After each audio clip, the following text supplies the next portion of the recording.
మీకు అవసరం డబ్బులు డబ్బులు ఉన్నప్పుడు మంచిగా హాయిగా బతకొచ్చు కదా. నా ఉద్యోగం జూబ్లీహిల్స్ బైపోల్ నిజంగా వార్ వన్ సైడ్ అయ్యే విధంగానే కొనసాగుతుందనంటే కనుక కౌంటింగ్ పరిస్థితి చూస్తుంటే అదే అనిపిస్తోంది. సుమారుగా 5 రౌండ్లు ముగిసేసరికి నిజంగా ఒక బోర్బండ, షేక్పేట, మరొక వైపు రెహమత్ నగర్ ఏదైతే కాంగ్రెస్ పార్టీకి కాస్త వ్యతిరేక పవనాలు వీచాయి నిజంగా ప్రచార పర్వంలో ఉన్నప్పుడు. సో అటువంటి డివిజన్లో కూడా కాంగ్రెస్ పార్టీ నిజంగా తన ముద్ర వేసిందానంటే కనుక ఖచ్చితంగా అదే అనిపిస్తోంది. కాంగ్రెస్ పార్టీ అభ్యర్థి నవీన్ యాదవ్కి 12,000 పైచిలుకు ఓట్లు ఆధిక్యంలో ఉన్నట్లుగా తెలుస్తోంది.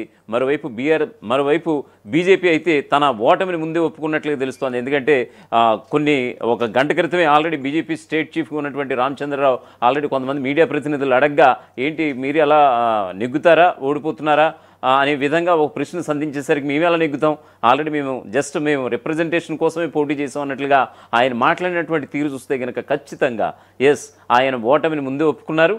పైగా సర్వేలన్నీ కూడా ప్రీ పోల్ సర్వే కావచ్చు, ఎగ్జిట్ పోల్ సర్వే కావచ్చు, ఇవన్నీ కూడా బీజేపీని థర్డ్ ప్లేస్లో పెట్టేశాయి. సో ఎగ్జిట్ పోల్స్ ఎగ్జాక్ట్ పోల్స్గా కొనసాగుతున్నటువంటి పరిస్థితి అయితే కనిపిస్తోంది. మరోవైపు నిజంగా ఇప్పుడు బీఆర్ఎస్ పార్టీ విషయానికి వస్తే కనుక 3 పర్యాయాలు అంటే 3, 5, 15 సంవత్సరాలు పైబడి ఈ యొక్క బీఆర్ఎస్ పాలనలో జూబ్లీహిల్స్ నడుస్తూ వస్తోంది ఈ యొక్క నియోజకవర్గం. సో ఇక్కడ ఎందుకు ఇప్పుడు ఉన్న పలంగా ఈక్వేషన్స్ మారిపోయాయి? కేసీఆర్ చేసినటువంటి తప్పిదమా? ఎందుకంటే కంటోన్మెంట్ బైపోల్ విషయంలో కావచ్చు ఆయన ఎక్కడ కూడా ప్రచారంలో పాల్గొనలేదు. మరోవైపు సేమ్ ఇదే పరిస్థితి. ఎందుకంటే గడిచిన 10 ఏళ్ళు నీళ్లు నిధులు నియామకాల పేరుతో అధికారంలోకి వచ్చినటువంటి ఆనాటి ముఖ్యమంత్రి కేసీఆర్ నిజంగా ఎప్పుడు బైపోల్ జరిగినా సరే పోల్ మేనేజ్మెంట్లో ముందుండి పోల్ మేనేజ్మెంట్లో తమ పార్టీ కంటే ఎవరూ లేరనే విధంగా ఉన్నటువంటి ఆ పార్టీ నిజంగా కంటోన్మెంట్ విషయంలో కావచ్చు, నేడు జూబ్లీహిల్స్ విషయంలో కావచ్చు అదే సీన్ రిపీట్ కాబోతోందా, దుబ్బాక్ సీన్ మళ్ళీ రిపీట్ కాబోతుందని అంటే కనుక మరో 5 రౌండ్లు ఉన్నాయి. మరో 2 గంటల సమయం పట్టే అవకాశం అయితే ఖచ్చితంగా ఉంది. ఇప్పటికే అధికార పార్టీ చేజెక్కించుకుంది స్థానాన్ని అనేటువంటి ఒక వార్త అయితే రాజకీయ విశ్లేషకులు సైతం ఆల్రెడీ తమ విశ్లేషణలు సైతం తమ అభిప్రాయాలు వ్యక్తం చేస్తున్నారు. అయితే బీఆర్ఎస్ పార్టీ ఓటమికి చేరువలో ఉంది. దీనికి సంబంధించి ఆ పార్టీ అధికార ప్రతినిధి విజయార్య క్షత్రియ గారు ప్రస్తుతం మన తెలుగు స్టూడియోలో ఉన్నారు. నమస్తే అండి. ఇప్పుడు ఆల్రెడీ చూస్తున్నారు ఈ గెలుపు కాంగ్రెస్ పార్టీది నిజమైన గెలుపా లేకపోతే ఏంటి, మీ అభిప్రాయం ఏంటి అసలు? ఈరోజు మీరు గెలవక ముందే గెలిచినట్టుగా ముందస్తుగా ప్రకటించడం అనేది 10 రౌండ్లు ఉన్నాయి, 5 రౌండ్లు ముగిసిపోయాయి, 12,000 ఓట్లు తేడా. వచ్చే 5 రౌండ్లలో ఖచ్చితంగా మా అభ్యర్థి ఓట్ల శాతం పెరిగి ఖచ్చితంగా మేమే గెలవబోతున్నామని ప్రకటిస్తూ ఉన్నాం. ఇది ముందస్తుగానే మొత్తం మీడియా అంటే ఈరోజు కాంగ్రెస్ పార్టీ అంటే కేంద్రంలో ఉన్న భారతీయ జనతా పార్టీ పరిస్థితి కానీ రాష్ట్రంలో ఉన్నటువంటి కాంగ్రెస్ పార్టీ పరిస్థితి ఎట్లా ఉంది అని అంటే ఇద్దరు కలగలుపుకొని బీఆర్ఎస్ పార్టీని ఎట్లా ఖతం చేయాలని ఒక కుట్రలో భాగంగా జరుగుతున్నటువంటి ప్రతి క్రతువును మీరు గమనించాలి, ప్రజలు కూడా గమనిస్తూ ఉన్నారు. మొన్న జరిగినటువంటి కంటోన్మెంట్ విషయం కూడా మీరు చూసిరు. మా ఎమ్మెల్యే గారు చనిపోతే ఎన్నిక జరిగింది, అది కాంగ్రెస్ హస్తగతం చేసుకుంది. ఇప్పుడు కూడా మీరన్నట్టుగా మేబీ కాంగ్రెస్ పార్టీ గెలవచ్చు, బట్ అది నిజమైన గెలుపు కాదనే విషయాన్ని మాత్రం మేము చెప్తా ఉన్నాం. ఎందుకు అని అంటే ఈరోజు రాష్ట్ర ప్రభుత్వం, కేంద్ర ప్రభుత్వం ఒక ప్రాంతీయ పార్టీని ఎట్లా ఖతం చేయాలనే ఒక స్ట్రాటజికల్ మూమెంట్లో భాగంగానే రేవంత్ రెడ్డి గారిని ముందర పెట్టి ఈరోజు చంద్రబాబు నాయుడు గారు, మోదీ గారు చేస్తున్నటువంటి కుట్రలో భాగమే ఈ ఎన్నిక విజయము ఓటమి ఆధారపడి ఉందండి. అయితే ఇందులో భాగంగా ఈరోజు మనీ మాఫియా, మీడియా, అలాగే ఓట్ చోరీ, నోట్ చోరీ, తర్వాత మద్యం పంపకాలు, అలాగే నిన్నగాక మొన్న మనము ఎన్నికల కంటే ముందు చూస్తే 3 రోజులు మొత్తము అధికార గణానంతా జూబ్లీహిల్స్లో, రాష్ట్ర అధికార గణమంతా జూబ్లీహిల్స్లో ఉంది. ప్రతిపక్షంలో ఉన్న మేము ఏం చేయగలుగుతామండి? మేము ఎన్నికల కమిషన్కు ఎన్నో ఫిర్యాదులు చేసినాం. ఎన్నికల కమిషన్ పట్టించుకోదు. డబ్బుల కట్టలన్నీ సంచులన్నీ పంచుతూ ఉన్నారండి, మీరు చూడండి, మద్యం పంచుతూ ఉన్నారండి చూడండి అని చెప్పి ఎవడు పట్టించుకోడు. మరి అలాంటప్పుడు ఈ గెలుపును, మీరు అన్నటువంటి గెలుపును మేము ఎట్లా గెలుపుగా మేము చూడాలి? అసలు పార్టీ అధినేతగా కేసీఆర్ ఎక్కడ ప్రచారంలో ఉన్నారని ఓవైపు కంటోన్మెంట్ విషయంలో కావచ్చు, ఎందుకు అంత ధీమా? అంటే గడిచిన 10 ఏళ్ళ పార్టీ అధినేత అంటే పార్టీకి కేసీఆర్ గారు ఒక్కరే నాయకులు లేరు కదండి, ఆ స్థాయి నాయకులను ఆయన తయారు చేసిరు కదా. ఆయన్నే రావాలని ఏం లేదు, ప్రచార శైలి బాగుంటుంది కదా, ఆయన్నే రావాలని ఏమి లేదు. ప్రతిదానికి ఆయన్నే రావాలంటే ఎట్లా? ఉప ఎన్నిక కూడా ఆయన్నే రావాలంటే ఎట్లా? What is the farm house meaning definition తెలిస్తే అది అర్థమవుతుంది. ఫామ్ హౌస్ అంటే ఏంటండి? వ్యవసాయ క్షేత్రం. వ్యవసాయ క్షేత్రంలో ఏం చేస్తారండి? పంటలు పండించుకుంటారు కదా. మరి ఆయన ఒక వ్యవసాయదారుడు, మరి ఆయన పంటలు పండించుకుంటా ఉన్నాడు, ఆయన ఆరోగ్యం బాగలేదని ప్రపంచానికి తెలుసు. ఆయన కదలలేని పరిస్థితుల్లో ఆయన తుంటి బొక్క ఎరిగింది, దానికి ట్రీట్మెంట్ జరుగుతూ ఉంది. అంటే ఎక్కువసేపు ఒక 10-20 నిమిషాలు నిలబడే పరిస్థితి లేనందుకే ఎన్నికల ప్రచారంలో పాల్గొనట్లేదు తప్పిస్తే దాన్ని ఏదో భూతత్వంలో చూపెట్టి మొత్తం ఫామ్ హౌస్కి అంకితం అయిపోయిన కరెక్ట్ కాదు. జూబ్లీహిల్స్ విషయంలో మీరు అన్నట్టుగా తుంటెమిక విషయం సంబంధించి ఆయన రెస్ట్ తీసుకున్నారు అనుకోవచ్చు. కంటోన్మెంట్ విషయంలో కూడా లేదు కదా. జూబ్లీహిల్స్ అంటే ఇప్పుడు కంటోన్మెంట్ అప్పుడు ఇంకా సీవియర్గా ఉంది కదా, అప్పుడే హాస్పిటల్ నుండి బయటకు వచ్చిన విషయం ఉంది కదా. అట్లా ఒకటేందంటే ఈరోజు కేటీఆర్ గారు, హరీష్ రావు గారు, మా మాజీ మంత్రులు బ్రహ్మాండంగా ప్రచారంలో పాల్గొనడం జరిగింది. రాష్ట్రంలో ఉన్న ప్రతి బీఆర్ఎస్ కార్యకర్త వచ్చి ప్రచారం చేసి పోవడం జరిగింది. అంటే ఇక్కడ విషయం ఏంటి అంటే అధికారము భారతీయ జనతా పార్టీ కాంగ్రెస్ చేతిలో ఉన్నందుకు గాను బీఆర్ఎస్ పార్టీని ఖచ్చితంగా టెక్నికల్గా ఓడించడమే తప్పిస్తే నిజాయితీగా నిబద్ధతతో ఓడించలేరు. ఇదైతే వాస్తవం. వచ్చే ఎన్నికలు ఇంకా చాలా ఉన్నాయి కదా. ఈరోజు లోకల్ బాడీ ఎన్నికలు ఉన్నాయి. మీరు తెలంగాణ వ్యాప్తంగా లోకల్ బాడీ ఎన్నికలు మీరు చూస్తురు కానీ ఎట్లా ఉంటుంది అనేది. ఎందుకనంటే జూబ్లీహిల్స్ ఎన్నిక నిజంగానే బీఆర్ఎస్ పార్టీ ఓడిపోతే ఖచ్చితంగా ఇది మరి కాంగ్రెస్ పార్టీ రేవంత్ రెడ్డి గారు అధికారాన్ని దుర్వినియోగం చేసి గెలిపించుకున్న ఎన్నికగానే ప్రజలు చూస్తారు తప్పిస్తే ఇది నిజాయితీగా నిబద్ధతతో గెలిచినందుగా చూడరు. ఎందుకనంటే ఈరోజు మీరు ఎన్నిక కంటే ఒక రోజు ముందరి వరకు వేవ్ ఎక్కడుందండి? ప్రజల వేవ్ ఎక్కడుంది?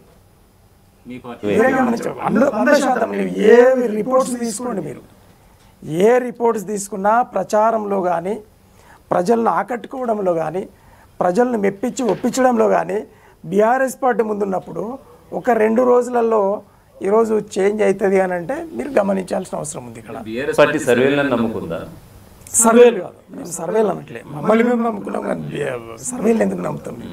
కాబట్టి మేము గెలిచే సీటును గెలవకుండా చేయడానికి కొన్ని టెక్నిక్ను వాళ్ళు వాడి మా చేతిలో ఉన్నటువంటి విజయాన్ని వాళ్ళు అందిపుచ్చుకోవడం జరుగుతున్నట్టుగా ఇప్పుడు వచ్చిన వార్తలను బట్టి అర్థమవుతా ఉంది.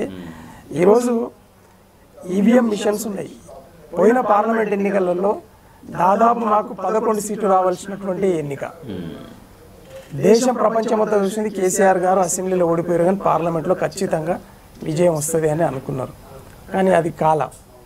అయితే అసెంబ్లీ ఎన్నికల కంటే ముందు మనం గమనిస్తే భారతీయ జనతా పార్టీ తనకు పడిరానటువంటి ఏదైతే ప్రాంతీయ పార్టీలు ఉన్నాయో అక్కడ ఆంధ్రప్రదేశ్లో వైఎస్ఆర్సీపీ, ఇక్కడ బీఆర్ఎస్ పార్టీ, అక్కడ మన నవీన్ పట్నాయక్ గారి బీజూ జనతాదళ్, అంటే ఇక్కడ దక్షిణ భారతదేశంలో ఉన్నటువంటి 3 గట్టి ప్రాంతీయ పార్టీలను డి అంటే డి అని బీజేపీతో పోరాటం చేసే పార్టీలను ఈవీఎం మిషన్లను పెట్టి ఖతం చేసి పడేసి ఇది వాస్తవం. మొదటి నుంచి మా 25 ఏళ్ళ ప్రస్థానంలో మేము గెలిచినా ఓడినా ఒకటే మాట మీద ఉన్నాం. మా కేసీఆర్ గారు మా పార్టీ విధానం ఏంటి అంటే పేపర్ బ్యాలెట్ మీదనే ఎన్నికలు చేయడము చాలా చక్కగా ఉంటుంది. అది నిజాయితీ నిబద్ధతలు. ఇది టెక్నాలజీ ఈ వరల్డ్ అయిపోయింది కాబట్టి రిగ్గింగ్ ఆ రిగ్గింగ్ కంట్రోల్ చేయొచ్చు, ఈ రిగ్గింగ్ ఎట్లా కంట్రోల్ చేస్తాం చెప్పండి మీరు? ఈ రోజు ఎలక్షన్ కమిషన్ మీద సుప్రీంకోర్టులో శాస్త్రవేత్తలే రిగ్గింగ్ చేయొచ్చు ఇదని చెప్పి సుప్రీంకోర్టులో కేసులు నడిచినాయి కదండి. మేము ఇప్పుడు కాదు కదా, మేము గెలిచినాము 10 సంవత్సరాలు పరిపాలన చేసినామని మేము అనట్లే. మేము ఆనాడు కూడా వ్యతిరేకమే ఉన్నాం, మేము ఇప్పుడు కూడా వ్యతిరేకమే. ఎందుకనంటే మ్యానిపులేట్ చేయొచ్చు అని ప్రూవ్ అయింది.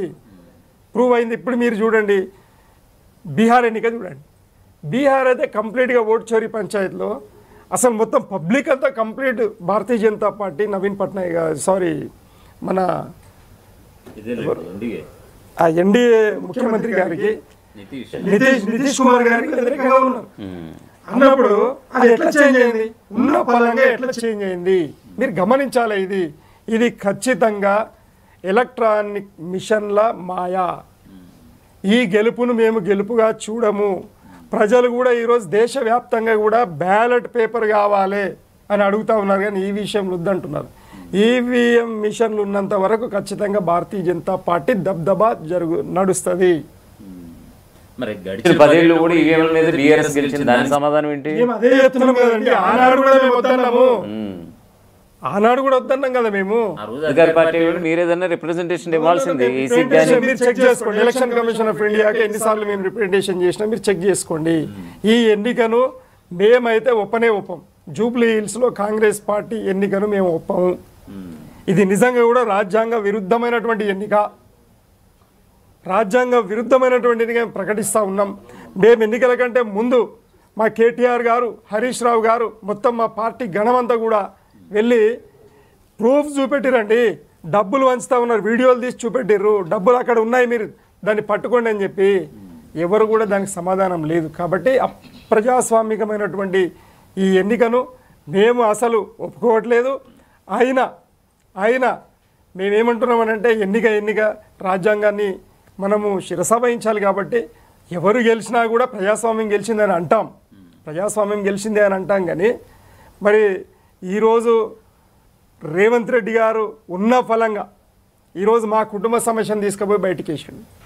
ఈరోజు 15 సంవత్సరాలు ఎమ్మెల్యేగా ఉన్నటువంటి గోపీనాథ్ గారు ఉన్నప్పుడు అమ్మగారు అయినటువంటి తాను వచ్చి ఒకరోజు ముందు ఆమెను ఆ కుటుంబాన్ని బయటకు వేశారంటున్నారు. సాక్షాత్ కేసీఆర్ కుటుంబంలో ఉన్న కుటుంబ సమస్య సాక్షాత్తు తన కూతురే బయటకు వచ్చి చెప్పుకుంది. అంటే కేసీఆర్ కుటుంబంలో ఉన్న విషయం దీని వెనకాల అంటే కుటుంబ సమస్య ఎవరైనా కానీ దీని వెనకాల ఆయన దృష్టి ఏ విధంగా ఉంది రేవంత్ రెడ్డి గారిది అంటే కుటుంబాలలో పురపుచ్చాలు ఏ విధంగా ఉన్నాయి, వాటిని మేము ఏ విధంగా వాడుకోవాలి, ఇది ఆయన చేసే పని. ఈరోజు మా కవితమ్మ వెనకాల కూడా ఖచ్చితంగా 100% రేవంత్ రెడ్డి గారే ఉన్నారు. ఈరోజు గోపీనాథ్ గారి తల్లి గారి వెనకాల కూడా రేవంత్ రెడ్డి గారే ఉండి ఈ పనులన్నీ చేయిస్తూ ఉన్నారు. ఇది ధర్మం కాదు, న్యాయం కాదు. వాటిని తిప్పుకోవడంలో బీఆర్ఎస్ ఫెయిల్ అయిందా? ఇప్పుడు అనుకుందామండి, మీ కుటుంబ సమస్య ఉంటుంది, మీ పంచాయతీ మీరు తెంపుకోలేరుగా, మీ పంచాయతీ మీరు తెంపుకోలేరు, ఏదైనా ఉంటుంది, నా కుటుంబ సమస్య కూడా ఉంటుంది. అంటే ఆ కుటుంబ సమస్యలను వదిలేయాలి కదా, వాళ్ళ కుటుంబాన్ని వదిలేసేయాలి. వాళ్ళ ఇంటర్నల్ ఇష్యూస్ ఉంటాయి, దాన్ని కూడా ప్రచారం చేసి మీడియాని అడ్డం పెట్టుకొని దానికి అన్ని లీకేజెస్ ఇచ్చి కుటుంబాలను నాగం చేయడం ఇంతవరకు కరెక్ట్ రేవంత్ రెడ్డి గారిది. ఈరోజు తల్లిగారు ఎవరికైనా తల్లిగారండి, గోపీనాథ్ గారు తల్లిగారు వచ్చి స్టేట్మెంట్ ఇచ్చారు. 15 సంవత్సరాలు తాను ఏం చేసింది? ఈరోజు టికెట్ ఆమెకు ఎలా ఇచ్చారని క్వశ్చన్ కదా. మరి అఫిడేవిట్లో గోపీనాథ్ గారు అఫిడేవిట్లో కంప్లీట్గా నా భార్య ఆమెను ఉంది ఎలక్షన్ కమిషన్ ఆఫ్ ఇండియాలో. కేసీఆర్ గారు అన్ని పూర్వపరాలు చూసిన తర్వాతనే ఎవరు సర్టిఫైడ్ అని చూసిన తర్వాతనే టికెట్ ఇవ్వడం జరిగింది కదా. విష్ణువర్ధన్ రెడ్డి చేత కూడా నామినేషన్ కూడా వేయించారనే టాక్ కూడా ఉంది. అంటే ఇప్పుడు ఎవరైనా ఆబ్జెక్షన్ చేసినప్పుడు మాకు పార్టీకి అయితే ఆప్షన్ ఉండాలి కదా, ఉండబట్టే మాకు ఆప్షన్ ఉండాలి కదా. అనుకుందాం ఈ జరిగే క్రతువులో రేవంత్ రెడ్డి ఏమైనా చేయగలడు, ఎందుకంటే మోదీ గారితో కుమ్మక్కై ఉన్నాడు. మోదీ గారు కేసీఆర్ గారికి అసలు పడరాదు, ఇది మీకు తెలుసు వాస్తవంగా. అవునా? 10 సంవత్సరాలు మా పరిపాలనలో కనీసం పునర్విభజన చట్టంలో ఉన్నటువంటి హక్కులను కూడా కాలరాసినటువంటి మోదీ గారికి కేసీఆర్ గారికి వాస్తవంగా యుద్ధం ఉన్నమాట వాస్తవం. మేము లేము ఆయనతోటి, మేము లేనందుకే కదా మా కవితమ్మను అరెస్ట్ చేసింది. మేము ఒకవేళ కుమ్మక్కుంటే కవితమ్మ గారు అరెస్ట్ అవుతారా? బీజేపీతో కుమ్మక్కుతో లేరు, మీరు కాంగ్రెస్ తో ఉన్నారా? కాంగ్రెస్ మరి మీరు కేంద్రంతో మీరు సఖ్యతగా మీ భావజాలంతో లేదండి. మేము ప్రజాస్వామ్యబద్ధంగా తెలంగాణ ప్రజల కోసం పోరాటం చేస్తున్నటువంటి పార్టీ మాది. మేము ఎవరితో ఉండాల్సిన అవసరం ఉంది? మేము రాజ్యాంగంతో సఖ్యతగా ఉంటాం. పార్టీలతో మాకేం సంబంధం? మాది కూడా ఒక పార్టీ. మాకేమవసరం కాంగ్రెస్ తో కానీ, లేదు మాకేమవసరం బీజేపీతో కానీ. తెలంగాణ రావడానికి మొత్తం దేశంలో ఉన్న 36 పార్టీలను శిరస్సు వచ్చి నమస్కరించి ఒప్పించినటువంటి కేసీఆర్ గారు రాష్ట్రాన్ని తెచ్చాడు. తెచ్చిన తర్వాత పరిపాలన ఈరోజు నంబర్ 1 స్టేట్ గా ఈరోజు నిలబడ్డ తెలంగాణ అంటే మరి 60 ఏళ్ళ పరిపాలనను 6 సంవత్సరాలలో నిరూపించి నంబర్ 1 స్టేట్ నిలబెట్టింది ఎవరు? కేసీఆర్ గారు నిలబెట్టిన రేవంత్ రెడ్డి గారా? ఈరోజు ఆయన ముఖ్యమంత్రి అనిపించుకుంటున్నారంటే వాస్తవంగా రేవంత్ రెడ్డి గారు పెద్దన్న కాళ్ళు మొక్కాల్సిందే. ఒక్క దినమనవై పలకరించిండా? ఒక్క దినమనవై పలకరించిండా? ఈరోజు ఏమంటుండంటే దుస్థితి, ఆర్థిక దుస్థితి ఏర్పడ్డది అంటాడు. మరి నడపలికి రాకపోతే రాజీనామా ఎలక్షన్ పెడదాం, మళ్ళా మా కేసీఆర్ గారు వస్తారు కదా. ఆయన 10 సంవత్సరాల పరిపాలనలో ఈరోజు నంబర్ 1 స్టేట్ గా ఉంటే నువ్వు వచ్చిన 2 ఏళ్లలోనే నువ్వు ఈ విధంగా దుర్మార్గమైన పరిపాలన అందించి తెలంగాణ ప్రజలు ఆగవేస్తున్నావు. ఈరోజు 2014 కంటే ముందున్నటువంటి కాంగ్రెస్ పార్టీ ఆలోచన విధానం ఏవైతే ఉందో ఆ ఆలోచన విధానంలో నువ్వు పనిచేస్తలేవు. ఇది వాస్తవము. నువ్వు మోదీ గారు చెప్పినట్టు చేస్తా ఉన్నావు. మోదీ గారి శిష్యులు నువ్వు వాస్తవంగా. ఇక్కడ నీ అపరాచారికుడు చంద్రబాబు నాయుడు గారు నీ గురువు. వాళ్ళిద్దరిని దాటికి పోయే ప్రసక్తే లేదు. నీ కృషి పక్క సీఎం ఉంటావు, లేకపోతే ఇంకో పార్టీ పెడతావు. ఇది కదా నువ్వు చేసేది. కానీ తెలంగాణ కొరిగింది ఏంది నీ వల్ల? నీ వల్ల తెలంగాణ కొరిగింది ఏంటి? తెలంగాణ ప్రజలకు వచ్చేది. మరోవైపు బీఆర్ఎస్కి సంబంధించి ఆనాడు కేసీఆర్ తెలంగాణ ఉద్యమకారుడిగా, తెలంగాణ రాష్ట్ర సమితి అంటూ కూడా తెలంగాణను సాధించినటువంటి ఒక పార్టీగా బీఆర్ఎస్ రూపాంతరం చెంది తెలంగాణ పేరుని, తెలంగాణ ఉద్యమ ఏదైతే స్ఫూర్తిని, నిజంగా తన అస్తిత్వాన్ని కోల్పోయింది బీఆర్ఎస్ పార్టీ అనే పేరుతో అనేది కేసీఆర్ మీద ఉన్నటువంటి ప్రధాన అభియోగం తెలంగాణ ఉద్యమకారులంతా. దీంతో మీరు ఏమంటారు? టీఆర్ఎస్ బీఆర్ఎస్ ఎప్పుడైతే మార్చిందో దాని గ్రాఫ్ అమాంతం పడిపోయిందని, దానికి జూబ్లీహిల్స్ కూడా ఒక ప్రత్యక్ష ఉదాహరణ. రాజకీయ విశ్లేషకులు కానీ, ప్రపంచ రాజకీయ నేతలు కానీ ఎప్పుడు కూడా ఉద్యమాలు అనేటివి టెంపరీగా ఉంటాయి, శాశ్వతంగా. అంటే ఒక సమస్య పరిష్కారం అయ్యేంత వరకే దట్ ఈస్ ద ఎమోషన్ ఉంటుందండి. అన్నప్పుడు ఈరోజు దేశానికి ఒక మేటి నాయకత్వం అవసరం ఉంది. మోదీ గారి పరిపాలన అంటే ఆర్ఎస్ఎస్ పరిపాలన. ఆర్ఎస్ఎస్ అనేది ఈరోజు హిందూ రాష్ట్ర అనే ఎజెండాతోటి పోతున్నప్పుడు ఆనాడు ఉన్నటువంటి పోరాట యోధులు, అమరవీరులు, స్వాతంత్ర సమర యోధులందరూ కూడా కలిసి, ఆనాడున్న రాజకీయ పార్టీ నాయకులందరూ కలిసి ఆల్రెడీ హిందూ రాష్ట్రనే కదా చేసింది. అంటే ముస్లింలను, హిందువులను విభజించే కదా ఒక దేశం పాకిస్తాన్, ఒక దేశం భారత్గా చేసింది. అయితే మన భారతదేశానికి ఉన్నటువంటి లౌకిక రాజ్యాంగం అనేది ఆర్ఎస్ఎస్కు పడినది కాబట్టే ఈరోజు హిందూ రాష్ట్ర హిందువులను అంటే పెట్టుకొని డ్రామా ఎందుకు పోయింది? ఇది ఆల్రెడీ హిందూ రాష్ట్రనే, మళ్ళీ ఇప్పుడు హిందూ రాష్ట్రాన్ని నువ్వు తేవడం. అలాంటి మూర్ఖపు ఆర్ఎస్ఎస్ను ఢీకొట్టే ఏకైక నాయకుడు కేసీఆర్ గారు. కాబట్టి కేసీఆర్ గారి కుటుంబాన్ని, కేసీఆర్ గారు పెట్టినటువంటి పార్టీని ఖతం చేయాలనే ఆకాంక్షతోటి బీఆర్ఎస్ పార్టీ, ఆర్ఎస్ఎస్ ఉన్నది. కాబట్టి దాన్ని ఏ విధంగా చేయాలనే ఒక కుట్రలో భాగంగా, వ్యూహంలో భాగంగానే తెలుగుదేశంలో ఉన్న రేవంత్ రెడ్డిని కాంగ్రెస్లోకి మార్చి, కాంగ్రెస్ను పరిపాలనలోకి తెచ్చి ఈరోజు మా బీఆర్ఎస్ పార్టీని ఖతం చేయాలనే దాంట్లో కుట్రలో ఇవన్నీ జరుగుతూ ఉన్నాయి. కాబట్టి హిందూ రాష్ట్రమే ఇది, స్వరాష్ట్రమే ఇది. కానీ ఈరోజు ఆర్ఎస్ఎస్ అనే హిందూ రాష్ట్రం ఏంది అని అంటే అది బ్రహ్మణ రాష్ట్రంగా మార్చాలనే ఉద్దేశంతో ఈరోజు ఆర్ఎస్ఎస్ చేస్తున్న కుట్ర. మేము లౌకికవాదులం, మా నాయకుడు కేసీఆర్ గారు లౌకికవాది, పచ్చి లౌకికవాది. ఎట్టి పరిస్థితుల్లో భారత రాజ్యాంగంలో ఉన్నట్టుగా నడవాలని దాన్ని అనుసరించి పరిపాలన చేశాడు, దాన్ని అనుసరించి రాష్ట్రాన్ని తెచ్చాడు, దాన్ని అనుసరించి ఈరోజు ప్రతిపక్షంలో ఉండాల్సినటువంటి మర్యాదతో ఉంటా ఉన్నాడు. కానీ ఈ అమర్యాద ముఖ్యమంత్రి ఏదైతే రేవంత్ రెడ్డి గారు ఉన్నారో ఆనాటి నుండి ఈనాటి వరకు ఆయన రికగ్నిషన్ ఏంటంటే కేసీఆర్ గారిని తిట్టటోడు అని ఒకటే రికగ్నిషన్ ఉంది ఆయనకు. ఆ తిట్టడం వల్ల నీవు ముఖ్యమంత్రి అయినది కూడా ప్రజలకు తెలుసు. కానీ ఆ తిట్లు రేపు పొద్దుగాల నీవు ముఖ్యమంత్రి దిగిపోయిన తర్వాత నీ పరిస్థితి ఎట్లా ఉంటుంది అనేది అప్పుడు అర్థమైతే ఇప్పుడు అర్థం కాదు. ప్రజలు నీకు ఖచ్చితంగా బుద్ధి చెప్తారు. బీజేపీ ఏదైతే ఆర్ఎస్ఎస్ మాధ్యమంతో నడుస్తూ ఉన్నదో బీజేపీకి కూడా నూకలు చెల్లినాయి. వచ్చే ఎన్నికలలో ఖచ్చితంగా లౌకిక పార్టీలన్నీ దేశంలో లేచి నిలబడతాయి. లౌకికవాదం గెలవబోతుంది. రాజ్యాంగాన్ని ఒకవేళ టచ్ చేస్తే హత్యలు మాత్రం జరగబోతాయి. ఇది మాత్రం ఖచ్చితంగా చెప్తా ఉన్నాం. ఎందుకంటే ఇది లౌకిక దేశం, లౌకిక పార్టీలకు స్థితిని, గతిని ఇచ్చినటువంటి రాజ్యాంగం అది. ఈరోజు మత యుద్ధాలు, మత ఆధారిత ఏదైతే దేశాలు ఉన్నాయో మత ఆధారిత దేశాలు ఈరోజు నాశనం అయిపోయినాయి.